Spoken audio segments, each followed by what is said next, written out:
Cricket से जुड़ी तमाम खबरें, वर्ल्ड रिकॉर्ड, आईसीसी रैंकिंग और आने वाली सीरीज के शेड्यूल से बाखबर रहने के लिए सब्सक्राइब करें बी ऑफिशियल चैनल को और दबाएं बेल के बटन को ताकि आप हमारी लेटेस्ट वीडियो सबसे पहले देख सकें। शुक्रिया।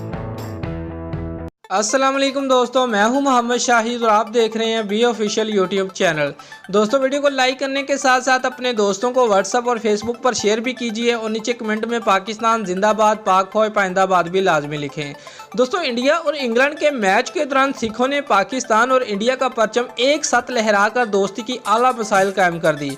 विराट कोहली समेत तमाम खिलाड़ी ये मंजर देखकर हैरान हो गए।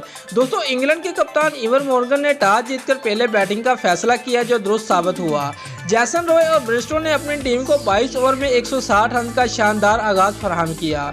उस शराकत का खात्मा उस वक्त हुआ जब मुतबादिल फील्डर रविंद्र जडेजा ने शानदार कैच लेकर रॉय की 66 रन की इनिंग का खात्मा कर दिया।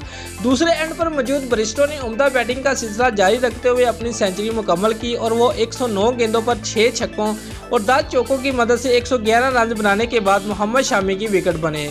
दोस्तों, इंग्लैंड के कप्तान एक मरतबा फिर नाकामी से 2-4 हुए और सिर्फ 1 रन बनाकर पवेलियन लौट गए। उस मौका पर जे रूट का साथ देने बिन स्टोक्स आए दोनों खिलाड़ियों ने 70 रन की शराकत कायम करके इंग्लैंड के बड़े स्कोर की उम्मीदों को बरकरार रखा। रूट 44 रन बनाकर पवेलियन लौटे, जबकि जोस बटलर भी सिर्फ 20 रन ही बना सके। दोस्तों, बिन स्टोक्स ने अपनी बेहतरीन फॉर्म को बरकरार रखा और एहततामी ओवर में शानदार बैटिंग करते हुए 54 गेंदों पर 3 छक्कों और 6 चौकों की मदद से 79 रन बनाए। इंग्लैंड ने मुकर्रर ओवर में 7 विकेटों के नुकसान पर 337 रन बनाए।